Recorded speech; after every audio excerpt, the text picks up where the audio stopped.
तन्मयता के साथ मैं उनके लिए प्रचार करूंगी। बिल्कुल जीत रहे भाई, अब 4 जून को फिर आइएगा ना। अच्छा। मिलेंगे आपसे 4 लाख पार के साथ।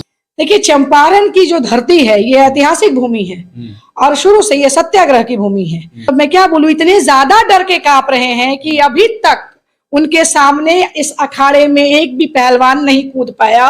किसी की इतनी हिम्मत नहीं हो रही है कि इतना पैसा देके टिकट खरीदें और जाके हार जाएं। तो इतना हिम्मत नहीं जुटा पा रहे। और देखिए, उन लोगों ने पूरी तरह से समझ लिया है। तो लग रहा है 4 क्या, मुझे तो लग रहा है इस बार 5 लाख के मतों से जीतेंगे और एक नया इतिहास कायम करेंगे। नमस्कार, मेरा नाम है मनीष तिवारी और आप देख रहे हैं संस्कृति बिहार। अभी हमारे बीच हैं चंद्रा लाइफलाइन हॉस्पिटल की डायरेक्टर और सह भाजपा की नेत्री। जिस विषय पर हम आज बात करने वाले हैं वो है बिहार में ही नहीं पूरे भारतवर्ष में लोकसभा चुनाव का जो है बिगुल बज चुका है और चारों ओर लोकसभा चुनाव को लेकर माहौल काफी गर्म है। तो सबसे पहले मैम, आपका बहुत बहुत स्वागत है। बहुत बहुत धन्यवाद आपका। चुनावी माहौल बिहार में बहुत तेजी से गर्म हो रहा है। चारों ओर जो है लोग अपने अपने प्रत्याशी के लिए सोच रहे हैं। इस पर आपका क्या राय है? बिल्कुल, ये लोकतंत्र का महापर्व है और इस चुनाव में 400 पार का नारा भारतीय जनता पार्टी दे रही है। फिर एक बार मोदी सरकार, और ये तय रही है, इसमें कहीं कोई दो राय नहीं है। फिर एक बार मोदी सरकार और अब की बार 400 पार। हम लोग इसी नारे के साथ आगे बढ़ रहे हैं और बिल्कुल आश्वस्त भी रहना है। देश की तमाम जनता जो है मोदी जी के साथ बिल्कुल तटस्थता के साथ खड़ी है और ये हम लोग 4 जून को देखेंगे। 4 जून को 400 पार और बिहार में हम लोग 40 के 40 सीटों पर काम कर रहे हैं और मोदी जी के हाथ को मजबूत करने का। अभी आप चंपारण की धरती पर हैं और चंपारण की धरती पर क्या होने वाला है? देखिए, चंपारण की जो धरती है ये ऐतिहासिक भूमि है और शुरू से ये सत्याग्रह की भूमि है। और यहाँ जो है हमारे नेता, हमारे अभिभावक, भारतीय जनता पार्टी के दिग्गज नेता माननीय श्री राधा मोहन सिंह फिर इस बार चुनावी मैदान में हैं। और इस बार का जो चुनाव होने जा रहा है, जब सामने हमारे नेताजी खड़े हैं तो विपक्ष इतना उसका मतलब मैं क्या बोलूं, इतने ज्यादा डर के कांप रहे हैं कि अभी तक उनके सामने इस अखाड़े में एक भी पहलवान नहीं कूद पाया। किसी की इतनी हिम्मत नहीं हो रही है। जिस रेट में टिकट बेचा जा रहा है वीआईपी वालों के द्वारा, महागठबंधन के द्वारा, किसी की इतनी हिम्मत नहीं है, किसी को इतना कलेजा नहीं है। बड़े बड़े नेताजी जो है वो टाए टाए फिस हो जा रहे हैं कि इतना पैसा देके टिकट खरीदें और जाके हार जाएं। तो इतना हिम्मत नहीं जुटा पा रहे। और देखिए, उन लोगों ने पूरी तरह से समझ लिया है। अभी देखिए, कहीं भी पूरे देश में आप एक बार भी सुने हैं कि इस बार इंडी गठबंधन की सरकार, ऐसा सुना आपने? नहीं सुना। बोल ही नहीं पा रहा है ना, इंडी अलायंस वाला भी नहीं बोल पा रहा है। और चंपारण में जिस तरह हम देश में 400 पार का नारा लगा रहे हैं, 40 के 40 बिहार में हम जीत के आएंगे। 39 पिछली बार भी जीते थे। अच्छा। और इस बार मोतिहारी फिर से इतिहास रचेगा। इस बार चंपारण 4 लाख पार करेगा, इतना आप तय रहें। और फिर से देखिए, लोकसभा चंपारण से, पूर्वी चंपारण से हमारे माननीय सांसद राधा मोहन सिंह जी भारी मतों के साथ वो जीतने जा रहे हैं और 4 लाख पार बिल्कुल होगा। मुझे तो लग रहा है 4 क्या, मुझे तो लग रहा है इस बार 5 लाख के मतों से जीतेंगे और एक नया इतिहास कायम करेंगे। शीर्ष नेतृत्व ने 10वीं बार उनके ऊपर जो भरोसा जताया है, ऐसा मुझे नहीं लगता है कि देश में ऐसे कोई नेता हैं अभी जो एक ही संसदीय क्षेत्र से 10वीं बार चुनावी मैदान में। और ये देखिए, ये भरोसे की बात है। यहाँ की जनता उन पर भरोसा दिखाती है, शीर्ष नेतृत्व का भरोसा उनके ऊपर है और वो जीत के जाते हैं। और देखिए, काम तो आप चंपारण में आए होंगे, आपको दिख रहा होगा। तो इसलिए इसके लिए तय रहना है। चंपारण में बदलाव होना चाहिए कि नहीं, या फिर वही चीज हर बार होना चाहिए? चंपारण में कैसा? अरे चंपारण में कौन से बदलाव की बात कर रहे हैं? हर दिन बदलाव हो रहा है, इतना सुंदर काम हो रहा है। हर जगह देखिए, रोड देखिए, बिजली देखिए। और जिस तरह का अभी यहाँ पर देखिए, बगल में ही आप लोग इसी रास्ते से आए होंगे, इतना ऐतिहासिक चरखा पार्क का जो ये जीर्णोद्धार हुआ है, यहाँ का रेलवे स्टेशन देखिए, उधर इंडियन ऑयल देखिए, पूरा चंपारण जो है उसका डेवलपमेंट सामने नजर आ रहा है। तो बदलाव तो हर दिन देखने को मिल रहा है। और किस बदलाव की बात आप कर रहे हैं? पुनः एक बार भारतीय जनता पार्टी की सरकार पूर्ण बहुमत के साथ बनने जा रही है। और हमारे देश के प्रधानमंत्री जी ने भी कहा है कि इस बार 370 पार। बदलाव नहीं हो रहा है, महिलाओं के साथ तो वही अत्याचार हो रहा है। देखिए, आप जब मुझसे बात कर रही हैं तो मैं बता दूं कि देश में महिलाओं की परिस्थिति बदली है। अभी अभी जो संकल्प पत्र जो कल भारतीय जनता पार्टी के द्वारा दिया गया, आपने उसे पढ़ा, उसे सुना है? उसमें देखिए महिलाओं के लिए, मैं पहले के सरकारों की बात नहीं करती, 60 साल 70 साल 60 साल रहने के बावजूद भी जो स्थितियां बनी हुई थी तो सबके सामने है। जंगल राज है, लेकिन अभी कौन सा राज है? अभी भी तो महिलाओं के साथ अत्याचार हो रहा है। अभी जो है महिलाओं की वर्तमान स्थिति सुधरी है। अभी जो वर्तमान संकल्प पत्र हमारे सामने 1 करोड़ लखपति दीदी बन चुकी हैं। यहाँ नमो ड्रोन दीदी कितनी सारी जो महिलाएं हैं, अब वो ड्रोन से जो है वो खेती का काम कर रही हैं। महिलाओं के लिए पहले जो मैटरनिटी लीव हुआ करता था 12 वीक्स का था, अब 26 वीक्स बढ़ा के कर दिया गया है और उसको जो है सो उसमें पेमेंट नहीं काटा जा रहा। कि दहेज प्रथा हटाना है, लेकिन दहेज प्रथा नहीं हटा। सामाजिक मैं बता रही हूँ आपको, मैं बता रही हूँ इसके ऊपर महिलाओं के लिए जो सरकार ने जो किया है, अभी देखिए इतने सालों से जो पेंडिंग था, मेरा पूरा बात महिलाओं के लिए जो आया है योजना, सुन लीजिए आप। 1 रुपये में सरकारी अस्पतालों में सैनिटरी पैड की व्यवस्था किसी ने किया तो भारतीय जनता पार्टी की सरकार ने किया। नारी शक्ति वंदन अधिनियम इतने वर्षों से किसी सरकार को नहीं हुआ कि हमारे हित में। होता क्या है, देखिए जो महिलाएं जो मजबूत हैं, जो पढ़ी लिखी है, शिक्षित है, ऐसा नहीं है कि नारी शक्ति वंदन अधिनियम नहीं आया तब तक महिलाएं मुख्य धारा में नहीं थी, लेकिन जो सशक्त महिलाएं थी वही थी। महिलाओं के सशक्तिकरण के लिए नारी शक्ति वंदन अधिनियम लाया गया, जो कि लोकसभा, विधानसभा, राज्यसभा में 33.5% महिलाओं का जो है आरक्षण। उससे क्या होगा कि महिलाएं आएंगी ही आएंगी पॉलिसी मेकिंग में भी।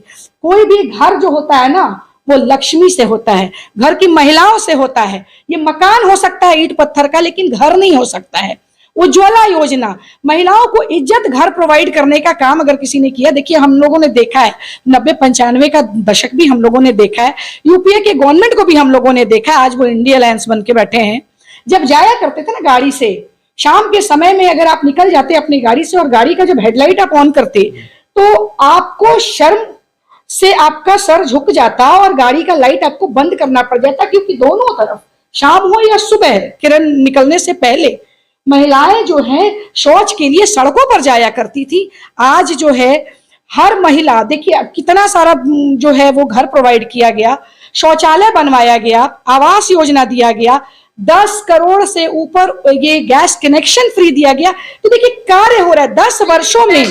हम क्यों नहीं, गुजरात में 3000, लेकिन बिहार में 400। इन विषयों उसमें भी 6 महीना नहीं पेमेंट। नहीं, इन विषयों पर मैं आ रही हूँ। देखिए विषय बहुत सारे हैं। ये एक लंबी, कोई भी डेवलपमेंट जो होता है एक दिन की प्रक्रिया नहीं होती, काम हर क्षेत्र में हो रहा है। आज जो भारत का शाख जो पूरे विश्व में है, आप ये देखने वाली बात है, भारत का जो डंका पूरे विश्व में बज रहा है, उसको देखकर हर भारतवासी को गौरवान्वित होने की आवश्यकता है। आज G20 का सम्मेलन हम अपने देश में कराते हैं, ये आसान काम नहीं था। बड़े बड़े देश के लोग, ये अमेरिका, इंग्लैंड हमारे सामने नतमस्तक हो रहे हैं आज। तो भारत देखिए जो फ्रेजाइल 5 में था, अब टॉप 5 इकोनॉमी में हम आ गए। ये डेवलपमेंट है हमारा, और डेवलपमेंट जो है एक दिन का काम नहीं होता, ये एक सतत प्रक्रिया है, ये एक प्रोसेस है। जरूरत है विजन की, जरूरत है नीति की, जरूरत है नियत की। तो हमारे नरेंद्र भाई मोदी की नियत भी अच्छी है, नीति भी अच्छी है और निर्णय भी अच्छी है। और इसीलिए मैं फिर से कह रही हूँ कि 400 पार का नारा हमने दिया है, उस पर हम उतरेंगे। नरेंद्र मोदी जी बोलते हैं कि परिवारवाद को खत्म करना है, लेकिन यहाँ तो सांसद का बेटा ही सांसद बनता है। ये तो हमने महागठबंधन में ऐसा देखा कि एक ही घर से पति पत्नी, बेटा बेटी, दोनों बेटा दोनों बेटी, हस्बैंड वाइफ। कब उभरेगा? नहीं, देखिए टिकट गरीब का बेटा, गरीबों के लिए हमारे तो प्रधानमंत्री 4 ही जाति की बात करते हैं। वो युवा हो, वो आधी आबादी हो, नहीं, वो युवाओं की बात करते हैं, आधी आबादी की बात करते हैं, वो अन्नदाता की बात करते हैं, हमारे किसान भाइयों की बात करते हैं। तो उनके लिए तो 4 ही जातियां हैं, वो युवा हो तो, वो महिला हो तो, वो गरीब हो तो, वो अन्नदाता हो तो। कहा ना कि ये संगठन नहीं, ये संस्कार है, ये पार्टी नहीं, ये परिवार है। तो हम लोग एक परिवार की तरह इसको लेकर चलते हैं। और बिल्कुल देखिए, जिसका टिकट कटा, जिसको मिला, जिसको नहीं मिला, किसी को कोई फर्क नहीं पड़ता। राष्ट्रवाद के झंडे को हम बुलंद कर रहे हैं, हम सिर्फ राष्ट्रवाद के लिए जीते हैं। हमारा एक ही है, मैं तो एक चिकित्सक हूँ, मुझे क्या पड़ी थी झंडा लेके निकलने का। जाहिर सी बात है मैं यहाँ बैठूंगी, मैं यहाँ बैठूंगी, मैं 4-5 ऑपरेशन दिन भर में करूंगी, मैं 1.5-2 लाख रुपए आराम से कमा लूंगी। तो कोई मतलब नहीं बनता हमें जाकर झंडे लेकर के धूप में दौड़ने का। क्यों? ये बस कह रही हूं कि ये एक संस्कार है जो आपके अंदर, राष्ट्रवाद, देश हित में आप काम करते हैं, बिना किसी लोंग लपेट के, बिना किसी भी तरह के उससे कुछ हासिल हो ये सोच के नहीं। हमारा देश रहना चाहिए, सरकारें आएंगी, सरकारें जाएंगी, देश का लोकतंत्र रहना चाहिए, हमारा देश रहना चाहिए, हमारे अटल जी ने कहा है। इसलिए देश की सुरक्षा रहे, हमारा राष्ट्र परम वैभव को प्राप्त करे, इसके लिए हम काम करते हैं। हमें इससे ज्यादा और कुछ नहीं चाहिए। 400 पार होगा, भाजपा 370 के लक्ष्य को छुएगी और एनडीए गठबंधन 400 पार होगा। कितना कॉन्फिडेंस के साथ आप ये कर सकते हैं? ये कॉन्फिडेंस हमारा नहीं है, ये कॉन्फिडेंस सिर्फ मोदी जी का नहीं है, देश के एक एक जनता की कॉन्फिडेंस है, उनका विश्वास है, ये मोदी जी की गारंटी है, और गारंटी पूर्ण होने की गारंटी हमारे प्रधानमंत्री नरेंद्र भाई मोदी। सारा चीज तो गारंटी हो गया, लेकिन मोदी जी के लिए जो वो बोले थे कि 15 लाख खाता में आएगा, लेकिन अभी तक वो सपना हम लोगों का भी पूरा नहीं हुआ, आपका भी शायद पूरा नहीं हुआ। कुछ पॉइंट्स ऐसे सपने हम नहीं देखते, हम लोग काम करने पर विश्वास रखते हैं। वो सपने तो दिखाए थे, सपने पता नहीं कैसे, ज्यादातर गरीबों के लिए सपने दिखाए, गरीबों के लिए जो प्रधानमंत्री मोदी जी ने कर दिया। आज भी देखिए बहुत चीज दिया, सिर्फ 15 लाख की बात मैं कर रहा हूँ। एक बार उस 78 पेज का जो संकल्प पत्र आया है ना, थोड़ा सा वक्त देके पढ़ लेंगे उसको। और संकल्प पत्र सिर्फ संकल्प लेने के लिए नहीं आया है, जो संकल्प लिए गए 14 और 19 में उसे पूरा भी किया गया। 370 हटता है आज कश्मीर का माहौल, जाकर देखें आप। मुस्लिम महिलाओं के चेहरे में जो शिकन हुआ करती थी वो किस तरह खत्म हुई है, वो देखिए, उनके अंदर का कॉन्फिडेंस बढ़ा है भाई। आज 3 तलाक जैसे अभिशाप से वो मुक्त हुई हैं। आप स्वयं देखें, लड़कियों के अंदर एक अलग उड़ान आ गया है, उन्हें कहीं ना कहीं अंदर से सुरक्षा महसूस होती है, उनको कई योजनाओं से जोड़ा जा रहा है। सुकन्या समृद्धि योजना, बेटी के जन्म पे मातम मनाने वाले लोगों के लिए भी सुकन्या समृद्धि योजना भी आई, सरकार ने उसे भी किया। आयुष्मान, मैं तो खुद एक चिकित्सक हूं, आयुष्मान भारत योजना। और कल के संकल्प पत्र में यह भी है कि 70 वर्ष से ऊपर सीनियर सिटीजन के लिए आयुष्मान भारत योजना के तहत मुफ्त इलाज। तो क्या ये जो है, जो हमारे बुजुर्गों के लिए जो सरकार कर रही है, वो किसी भी जाति के हों, किसी भी धर्म के हों, किसी भी पंथ के हों, किसी भी समुदाय के हों, और किसी भी इकोनॉमिक स्टेटस के हों, नो मैटर, कोई भी सीनियर सिटीजन के लिए आयुष्मान भारत योजना के तहत उनका मुफ्त इलाज होगा। तो क्या ये युवाओं के कंधे पर से कुछ जो लायबिलिटी है वो कम नहीं हुआ? आप हमें बताएंगे जरा। हुआ? तो कहीं ना कहीं एक प्रयास तो हमारे प्रधानमंत्री कर रहे हैं। और सब कुछ क्या बना बनाया ब्रेड एंड बटर टाइप आपको दे दिया जाए, अपना काम कुछ भी ना करे, सारा ठिकरा सरकार पे फोड़ दे। भाई पढ़ो लिखो, पढ़ाई भी करनी उतनी ही जरूरी है। बच्चे पढ़ते नहीं और सरकार के ऊपर सारा ठिकरा फोड़ते, ऐसे नहीं चलता है। बहुत कुछ किया। आयुष्मान भारत योजना के तहत जितने अस्पतालों को एम्पैनलमेंट किया गया, मेरा भी अस्पताल इसमें एम्पैनल्ड है, जिसमें ऑर्थो का और सर्जरी का 5 लाख तक का मुफ्त इलाज होता है। तो ये सब जो योजनाएं आई हैं, किसान सम्मान निधि, अब बताइए, वो कोरोना काल में भी जिन महिलाओं को और जिन पुरुषों के खाते में पैसा गया, और इतने सारे लोगों का जो खाता खोल दिया गया जनधन योजना के तहत, तो ये क्या आसान काम था? इन बातों को छोड़ दीजिए, क्या हमारा ये चंद्रयान 3 नहीं सफल हुआ? दक्षिण कोने पर भी हमारा ये चंद्रयान 3, जहां कोई नहीं गया था अभी, वहां जाकर के चला जाता है साउथ पोल पर। हमारा आदित्य L1 सफल होता है। तो क्या किस क्षेत्र में काम नहीं हुआ ये बताइए? उतने मेडिकल कॉलेजेस खुले, IIM खोल रहे हैं, मतलब हर जगह। मैं तो हर जगह डेवलपमेंट, फिर कह रही हूँ डेवलपमेंट एक प्रक्रिया है, एक दिन में नहीं होगा। और ये क्या परिवारवाद की बात करेंगे?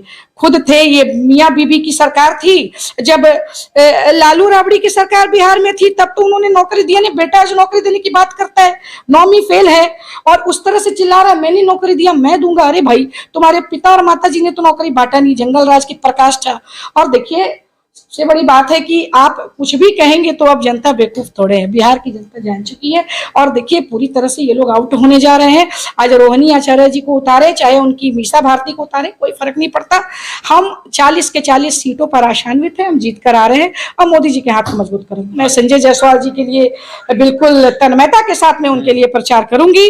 और हमारे संजय जायसवाल जी जीत रहे हैं, यहाँ से राधा मोहन जी जीत रहे हैं, और बिल्कुल जीत रहे हैं भाई। अब 4 जून को फिर आइएगा ना, मिलेंगे आपसे 4 लाख पार के साथ। 4 लाख पार के साथ। चलिए, इसी आशा के साथ विदा लेते हैं। बहुत बहुत धन्यवाद मैम आपका।